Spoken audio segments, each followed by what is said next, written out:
The angel of the Lord. Rashi says in his introduction to Zechariah chapter 1, the prophecy of Zechariah is extremely enigmatic because it contains visions resembling a dream that requires an interpretation. We cannot ascertain the truth of its interpretation until the teacher of righteousness comes. Nonetheless, I will put my heart to recounseling the verses one by one, according to the interpretations that resemble it, and follow the interpretation of Jonathan. This is God's test for the Jewish people, in particular the Jewish leaders. God's test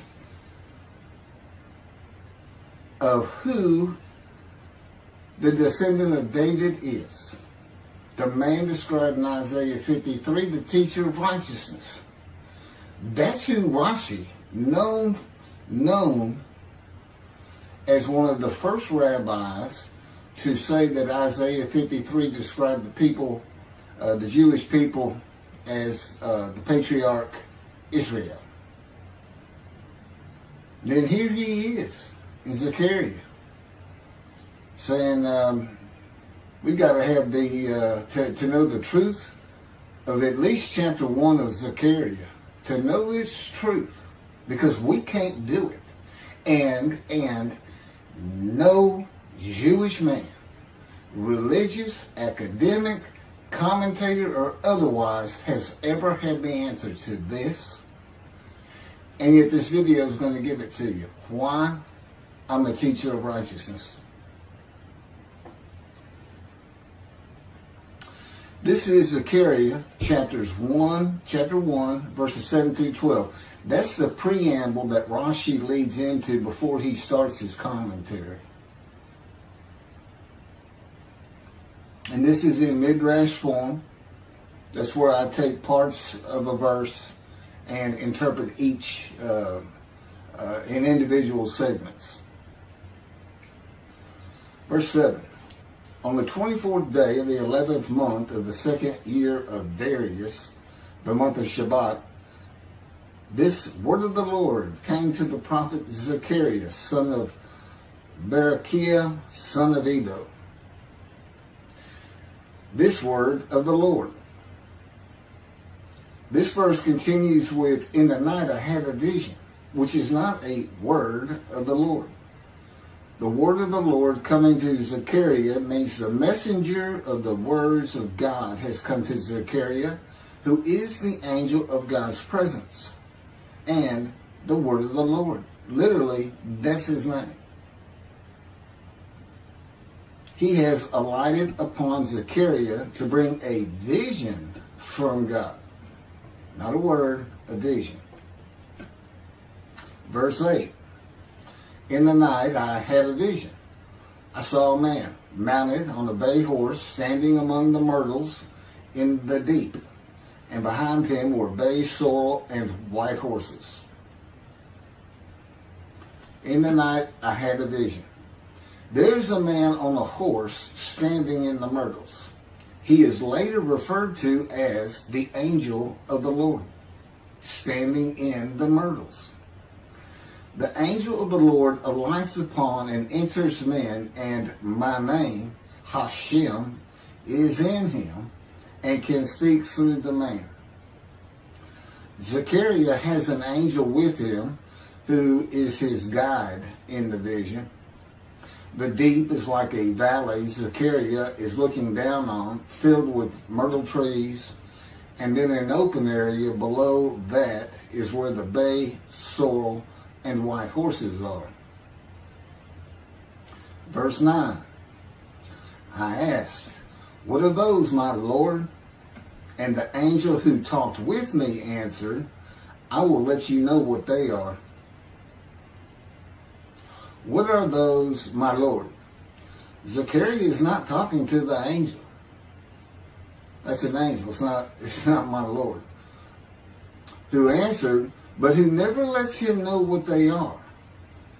he is asking the man standing among the myrtles on a bay horse about the horses in the open area and calls him my Lord. Verse 10. Then the man who was standing among the myrtles spoke up and said, these were sent out by the Lord to roam the earth. Then the man who was standing among the myrtles spoke up and said, again, this is midrash form. Okay, so the man standing in the myrtles answers the question of Zechariah, not the angel who is with Zechariah. Verse 11, and in fact, they reported to the angel of the Lord, who was standing among the myrtles. We have roamed the earth and have found all the earth dwelling in tranquility. And it's just like a dream. We have horses talking. You know, there could have been birds. Anything that can go far and go a long ways out and then come back. In this case, for this story or for this dream that was given to Zechariah, it's horses. And in fact, they reported to the angel of the Lord.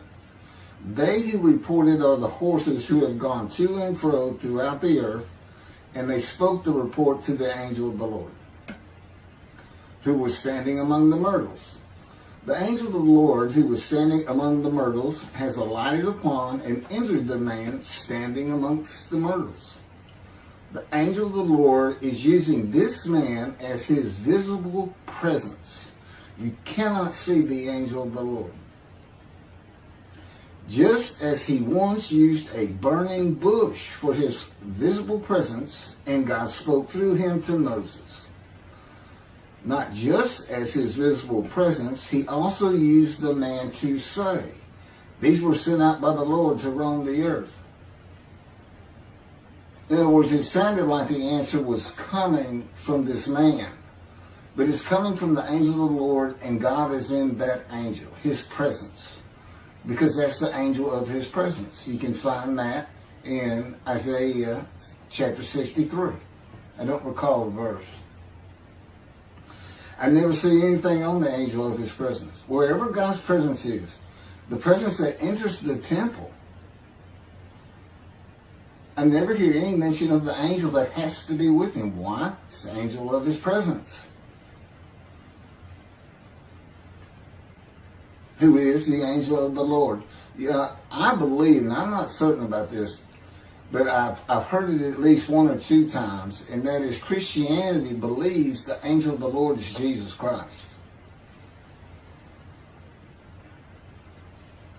Thereupon the angel of the Lord exclaimed, O Lord of hosts, how long will you withhold pardon from Jerusalem and the towns of Judah, which you placed under a curse 70 years ago? Thereupon the angel of the Lord exclaimed. Okay, so the angel of the Lord exclaimed through the man. Zechariah heard the words come from the man standing in the myrtles. It is the only way Zechariah could have heard the words. The angel of the Lord can only speak to the man he has alighted upon. Ezekiel describes this as, a spirit entered into me and set me upon my feet, and I heard what was being spoken to me. O Lord of hosts, how long will you withhold pardon from Jerusalem and the towns of Judah, which you placed under a curse 70 years ago? The following verses are from the book of Isaiah regarding this curse. Isaiah chapter 43, verse 2. So I profaned the holy princes. I abandoned Jacob to proscription and Israel to mockery. That, of course, is God speaking. The profaning of the holy princesses is God's prophecy of the banishment of King Jeconiah and all his offspring from ever ruling over Judah and Jerusalem again. The line of the kings of Judah ended. The line described king by king in the first book of the New Testament of Christianity. the line of Jesus. The abandonment and mockery are God's prophecy that the northern kingdom and the southern kingdom of the Israelites would be defeated and deported from the promised land. Isaiah witnessed the deportation of the northern kingdom, but the deportations of the southern kingdom were many years after his death. This is chapter 43, verses 5 through 7. Fear not, for I am with you. I will bring your folk from the east, will gather you out of the west. I will say to the north, give back, and to the south, do not withhold. Bring my sons from afar, and my daughters from the end of the earth. All who are linked to my name, who I have created, formed, and made for my glory. Okay, this is God's prophecy that all the tribes of Israel would return from the Assyrian deportations of the tribes east of the river Jordan, that were Reuben, Gad, and the half-tribe of Manasseh, and all the tribes of the northern kingdom, deported by Assyria, defeated and deported, and the Babylonian deportations of the southern kingdom. It is a prophecy that is specific to the Assyrian Babylonian exiles. This prophecy was fulfilled according to the books of Ezra and Nehemiah and their account of all 13 tribes returning to the southern kingdom of the lands of Benjamin and Judah.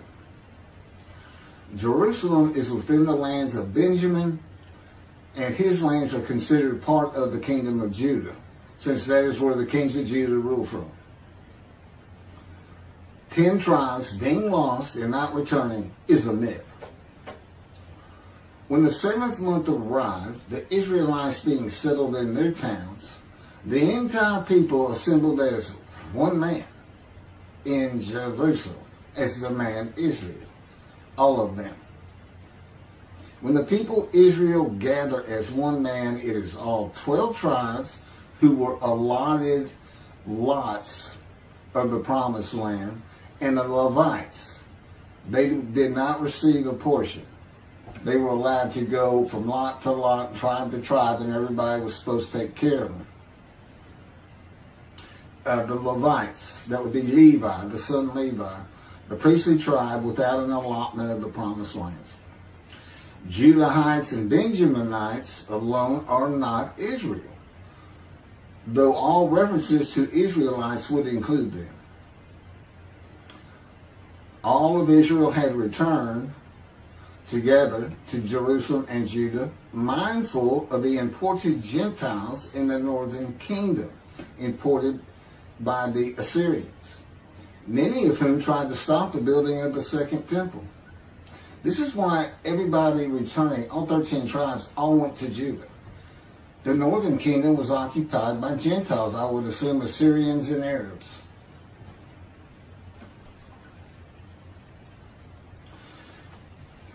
This is 1 Chronicles chapter 9, verses 2 and 3.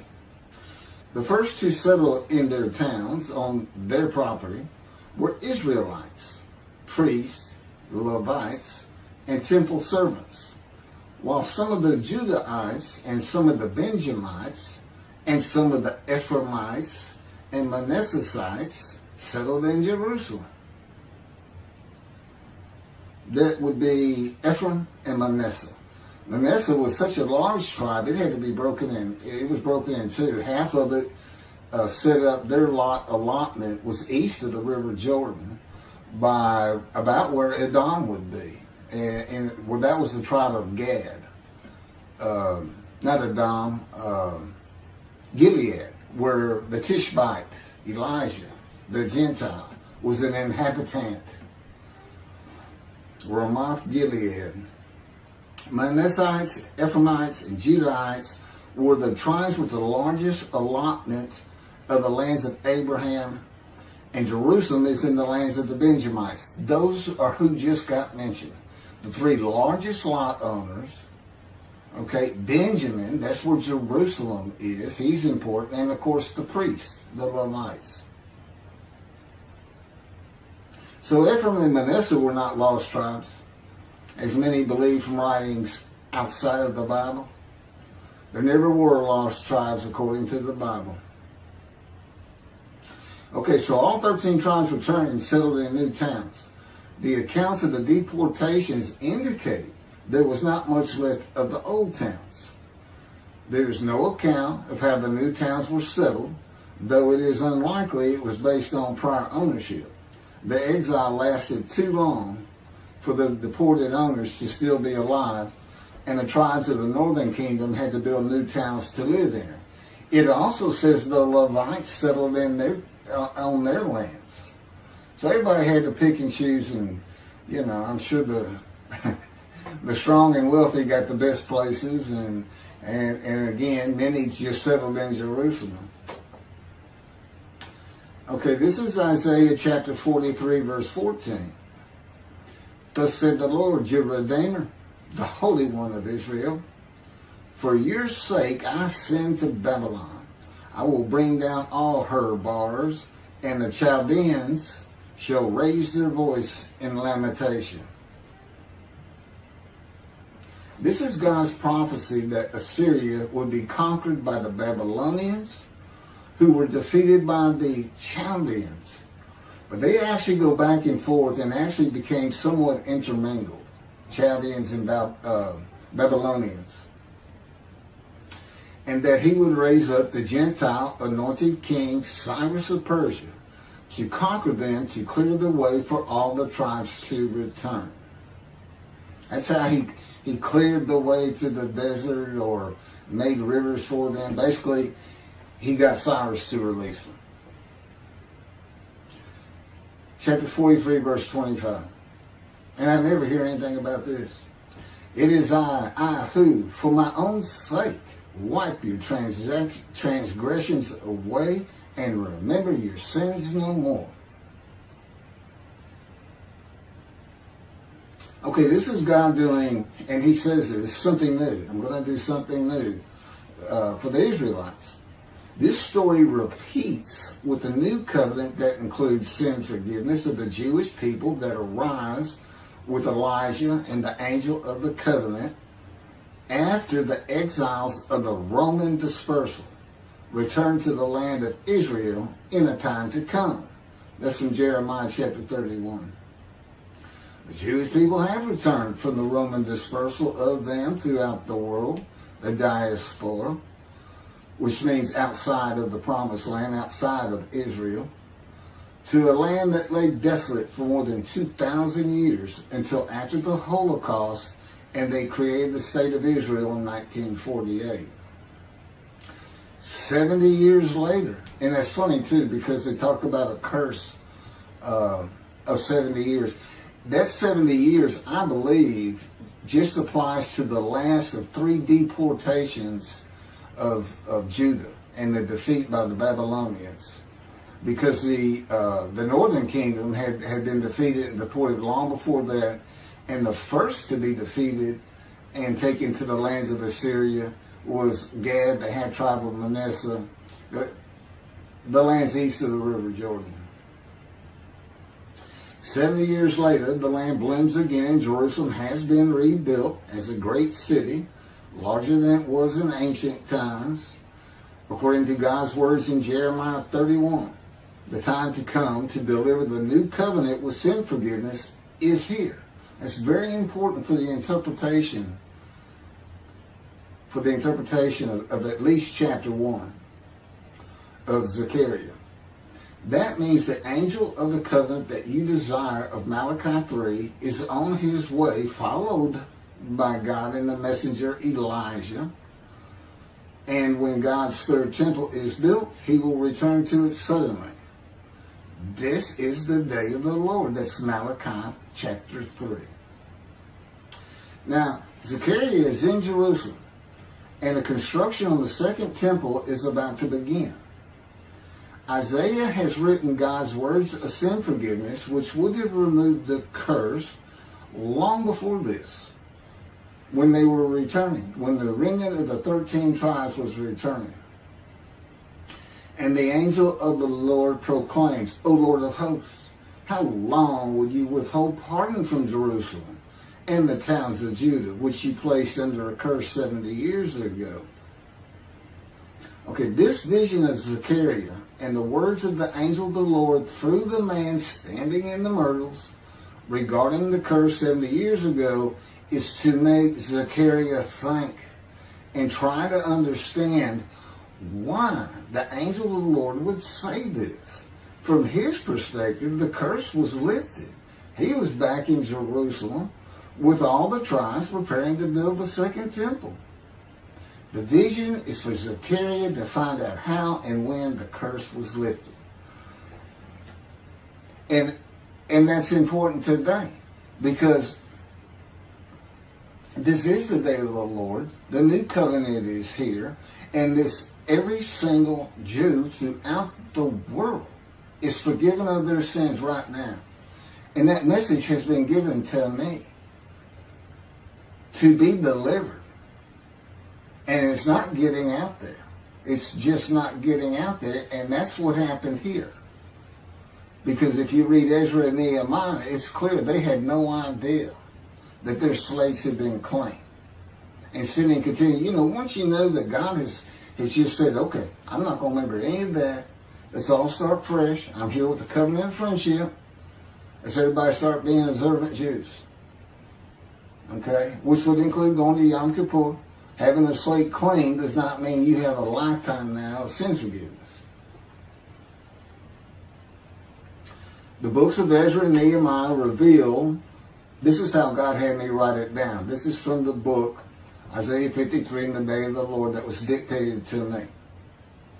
The books of Ezra and Nehemiah reveal that the 13 tribes did not know they had been right.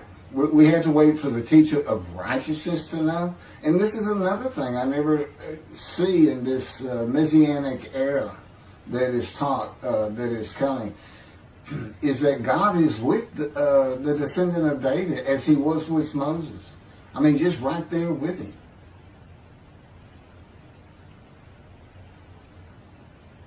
The books of Ezra and Nehemiah reveal that the 13 tribes did not know they had been forgiven of their sins to be a holy seed in the building of the second temple.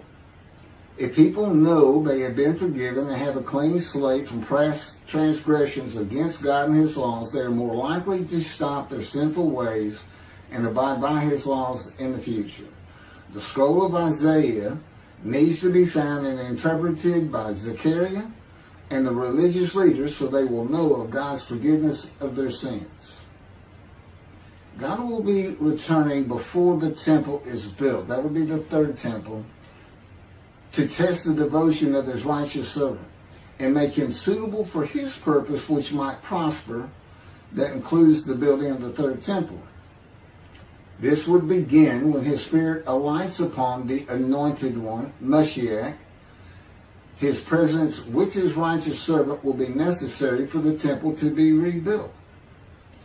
Islam will not freely hand over their third most holy site to Israel and abandon the Dome of the Rock Mosque, a mosque that sits on the Temple Mount purchased by King David for God, the most holy site of the Jewish people. With God is the angel of his presence who is already on the way. You want me to skip that? Okay, this has been covered in other videos more than once.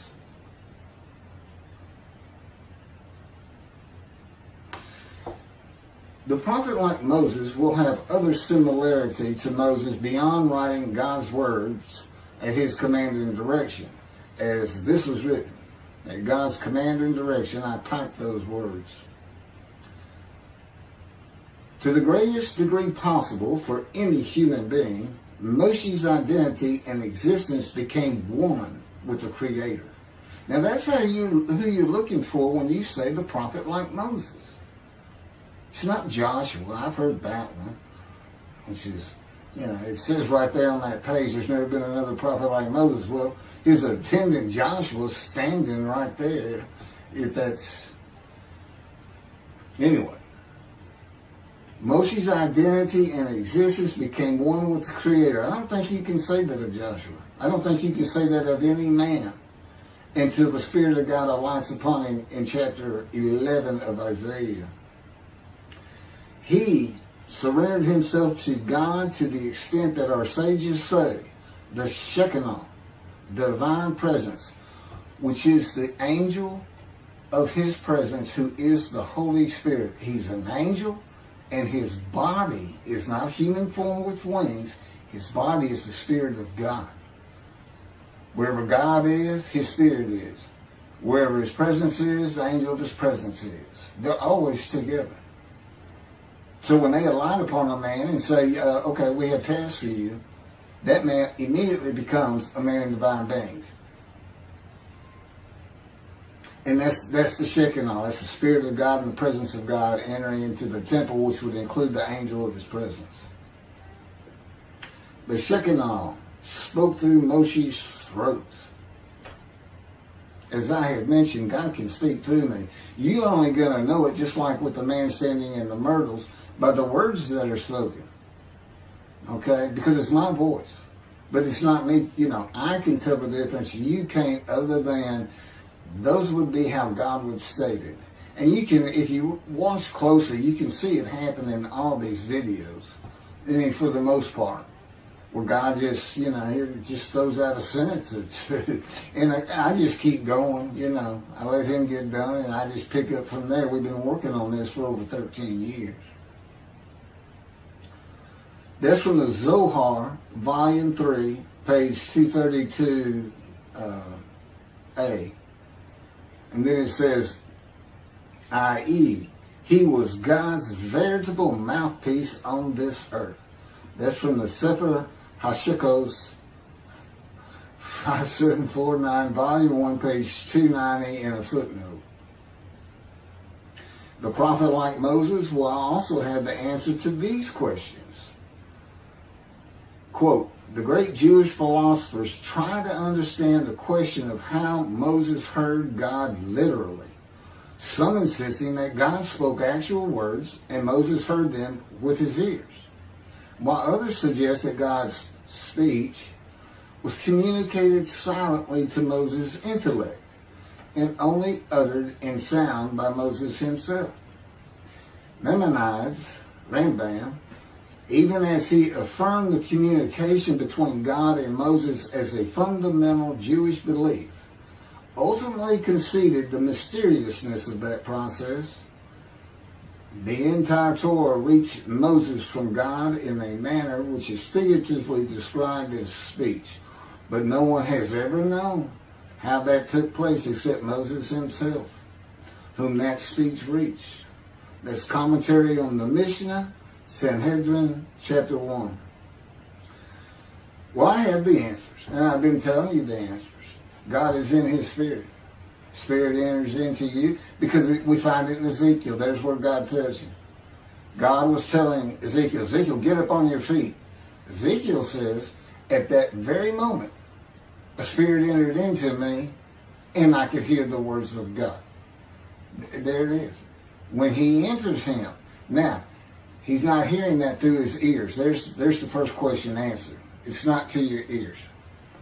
And there is a silent knowing. That's what we call it, what God has taught me. Now, generally, I just hear words as though they came in through my ears and they're in my mind, as though my eyes and my ears had perceived. But he can put just knowledge into my mind without uttering a word. And it's kind of can be pointed out easiest with when he comes to a man, and like he came to Samuel, and Samuel just says, here I am. It's as though before he speaks to you, and this is what happened with me, he put in a knowledge in my mind that the God of creation was about to speak to me. And so when he did speak, it was as though he had always been there speaking to me. Not unlike how Adam would have felt.